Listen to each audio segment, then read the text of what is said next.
दोस्तों आप सभी का एक बार फिर से स्वागत है हमारी आज की इस नई वीडियो में, जिसमें हम आपको एंशिएंट इजिप्ट के 10 ऐसे अद्भुत सीक्रेट्स के बारे में बताने वाले हैं जो आपके ब्रेन को फ्रीज करके रख देगा।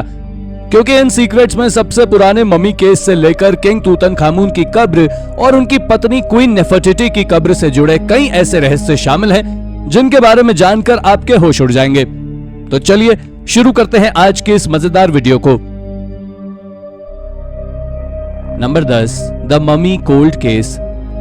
दोस्तों तो इस वीडियो की शुरुआत में हम आपको फेडरल ब्यूरो ऑफ इन्वेस्टिगेशन के द्वारा खोजे गए कोल्डेस्ट केस के बारे में बताने वाले हैं, जिसके बारे में जानने के बाद आप शायद चौंक जाएंगे। आपको बता दें कि यह केस आज से लगभग 4000 साल पुराना है, जो कि एक हेड का है और इसे इजिप्शियन नेक्रोपोलिस डेल एल बर्शो ने अमेरिकन आर्कियोलॉजिस्ट के द्वारा 1915 में खोजा गया था। इसके खोजे जाने के बाद इसको हेड ऑफ अमेरिका के Boston museum of fine art में रिसर्च के लिए भेज दिया गया और आज लगभग एक सदी से ज्यादा का समय हो गया है, पर कोई भी इसके बारे में पता नहीं लगा पाया है कि आखिर ये हेड किसका है। खैर साल 2015 में एक फोरेंसिक साइंटिस्ट डॉक्टर ओडेल ले ओरियल ने इसके दांत के एक टुकड़े का डीएनए टेस्ट करके पता लगाया कि ये किसी आदमी का हेड है, जिसके बारे में माना जाता है कि ये हेड गवर्नर जेस्टुनैश का है और ये टूम भी इन्हीं का बताया जाता है। Number 9, the queen's chamber. Nefertiti की टूम के बारे में तो आप में से ज्यादातर लोगों को पता होगा, क्योंकि इसे अभी तक कभी खोजा नहीं गया है, लेकिन किंग तूतनखामुन की टूम को जरूर खोजा जा चुका है। आपको बता दें कि किंग टट्स की कब्र में एक अजीबोगरीब सा दिखने वाला दरवाजा है जो आज तक बंद है, और उस दरवाजे के बारे में इजिप्टोलॉजिस्ट और आर्कियोलॉजिस्ट का मानना है कि शायद उस दरवाजे के पीछे क्वीन नेफरटिटी की मम्मी हो सकती है।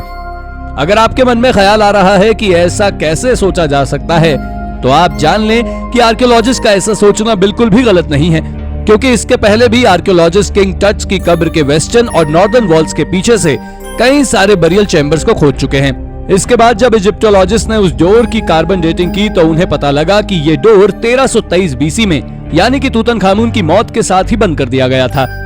उसके बाद इसके ऊपर प्लास्टर कर इसे पेंट कर दिया गया, जिसे दोबारा आज तक नहीं खोला गया। Number 8, king Tutankhamun. इसके बाद अब हम बात करने वाले हैं किंग तूतनखामुन की कब्र के बारे में, जो काफी ज्यादा रहस्यमयी है। असल में इस टूम को साल 1922 में, यानी आज से एग्जैक्टली 100 साल पहले खोजा गया था। साथ ही आप जान लें कि ये इजिप्ट में खोजा गया 3000 साल पुराना पहला ऐसा कब्र है जिसे 1922 के पहले कभी नहीं खोला गया था।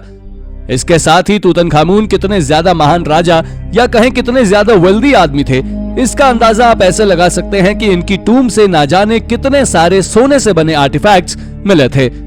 पर एक डरावनी बात यह भी है कि इस एक्सकेवेशन के दौरान कुल 13 महान आर्कियोलॉजिस्ट मौजूद थे, लेकिन इसे खोलने के बाद एक एक कर सभी की रहस्यमय तरीके से मौत हो गई, जिनके पीछे का कारण आज तक किसी को पता नहीं लगा है, और तभी से लोग इस टूम को श्रापित कहते आ रहे हैं।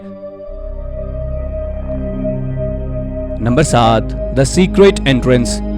दोस्तों जैसा कि आप सभी जानते हैं कि इजिप्ट में मौजूद इन पिरामिड्स को लगभग 2500 बीसी में बनाया गया था, और ये पिरामिड्स अपने अंदर कई सारी मिस्ट्रीज छिपाए हुए हैं। मगर आपको जानकर हैरानी होगी कि हाल ही में इंटरनेशनल रिसर्चर्स की एक टीम ने स्कैन पिरामिड प्रोजेक्ट के दौरान पिरामिड्स के अंदर से कुछ एम्प्टी स्पेसेस को डिस्कवर किया है, और इसने सबको हैरान करके रख दिया है।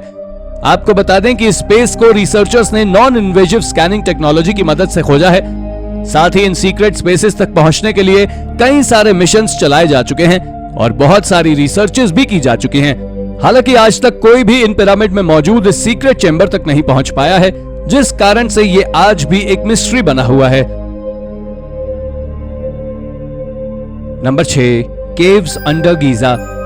ग्रेट पिरामिड ऑफ गीजा की जहां कहीं भी बात आती है, वहां ये बात भी जरूर आती है कि आज तक कोई ये पता क्यों नहीं कर पाया है कि आखिर ग्रेट पिरामिड ऑफ गीजा को किस तरह आज से 4500 साल पहले बनाया गया था और इसके अंदर क्या है। साल 2017 में साइंटिस्ट की एक टीम ने एक बात का पता लगाया था कि इस पिरामिड के अंदर एक छिपा हुआ चैम्बर है जो एक वॉइड यानी खाली जगह के कारण बना था। साथ ही उन्होंने बताया था कि उस चैम्बर की लंबाई करीब 100 फीट से भी ज्यादा की है, जो एक बहुत विशाल खोज थी। हालांकि सबसे हैरानी भरी बात तो ये थी कि उन्होंने कहा था कि ये चैम्बर जाकर सीधा ग्रैंड गैलरी से मिलता है, जो the great pyramid of Giza के सेंटर में जाकर मिलती है। इतनी सब जानकारी जानने के बाद साइंटिस्ट ने इस बात का अंदाजा लगा लिया है कि the great pyramid of Giza को कटिंग एज टेक्नोलॉजी के द्वारा बनाया गया था, लेकिन उस चैम्बर का रहस्य एक रहस्य ही है। Number 5, Gebel el Haridi. दोस्तों, गबल एल हरेडी को आप बिना किसी डाउट के इजिप्ट के सोहाग रीजन की सबसे बड़ी मिस्टीरियस साइट कह सकते हैं। आपकी जानकारी के लिए बता दूं कि यहां से जो चीजें मिली हैं वो इस बात का सबूत देती हैं कि उन्हें पुराने साम्राज्य की 6th डायनेस्टी में बनाया गया था और ये वही दिन थे जब रोमन एम्पायर का आखिरी समय चल रहा था, जिसे आज कॉप्टिक पीरियड के नाम से जाना जाता है। सोहांग रीजन में बने हुए सेटलमेंट्स को 2700 बीसी में पूरी तरह खाली कर दिया गया था, लेकिन हाल ही में की गई रिसर्च से वहां से एक मिट्टी के टावर को खोजा गया है जिसे वहां के सैनिक नाइल रिवर पर नजर रखने के लिए उपयोग किया करते थे। इसके साथ ही आर्कियोलॉजिस्ट ने वहां से एक टेंपल भी खोजा था जो इजिप्ट के सोहांग रीजन में खोजा गया अब तक का सबसे सुंदर टेंपल है और यह इजिप्ट के गॉड आइसिस को डेडिकेटेड था। Number 4, forgotten rituals. यह खोज बेरेनाइकी से की गई है जो कि एक ग्रेको रोमन सीपोर्ट है और यह इजिप्ट के ईस्टर्न डेजर्ट में मौजूद है और यहां से हाल ही में हुए एक एक्सकेवेशन के दौरान यहां पर एक लेट रोमन पीरियड का रिलीजियस कॉम्प्लेक्स मिला है जिसे कि 4th से 8th सेंचुरी के बीच में बना हुआ माना जाता है।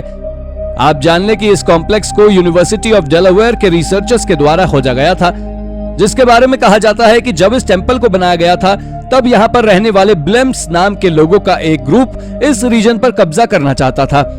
वैसे इनके बारे में एक और थ्योरी है कि ये लोग न्यूबिया से आए थे, मगर आर्कियोलॉजिस्ट का मानना है कि ये कॉम्प्लेक्स इनके यहां आने से पहले बना हुआ था, जिसको उन्होंने अपने बिलीफ सिस्टम में अडॉप्ट कर लिया और वहां रिचुअल्स को फॉलो करने लगे।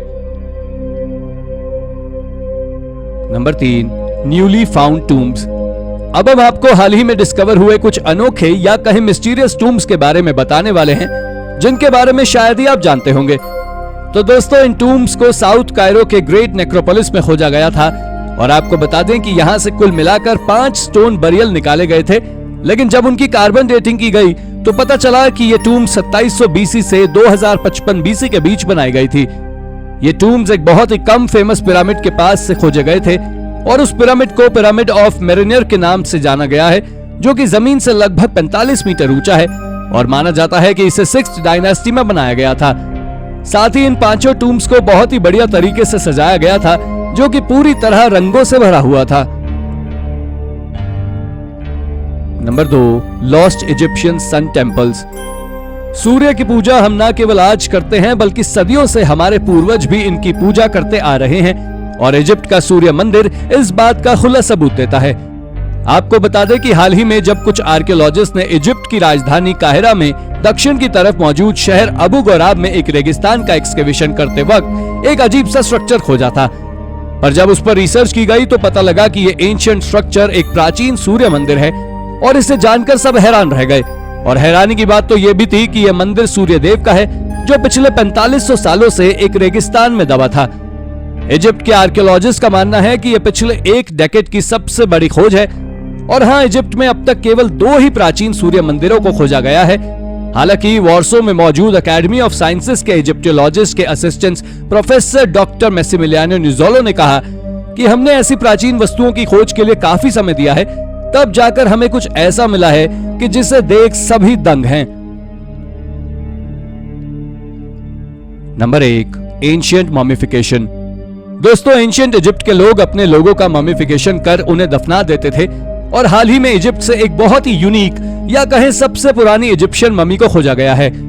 आपको बता दें कि इस डिस्कवरी को साल 2019 में खोजा गया था, जिसके बारे में ऐसा माना जाता है कि यह इजिप्ट के हाई रैंकिंग वाले लोगों में से एक की है, क्योंकि इस मम्मी के मॉमिफिकेशन का तरीका कुछ अलग था, जिस कारण से इसे बहुत से एक्सपर्ट्स इजिप्ट की सबसे पुरानी मम्मी भी कह चुके हैं और ये आज से करीब 4000 साल से भी ज्यादा पुरानी है। असल में जब उसे खोजा गया था तो ये लिनन से कवर्ड थी और साथ ही इसमें रेजिन्स के भी बहुत सारे टुकड़े मौजूद थे, पर अगर देखा जाए तो इस तरह के मटेरियल्स का यूज मॉमिफिकेशन के दौरान आज 3600 साल पहले हुआ था। यह वाकई एक बहुत ही रहस्यमयी मॉमिफिकेशन की प्रोसेस थी। तो दोस्तों, ये थी हमारी आज की वीडियो। अगर आपको वीडियो पसंद आई हो तो वीडियो को लाइक करें और हाँ, चैनल को सब्सक्राइब करना ना भूलें। धन्यवाद।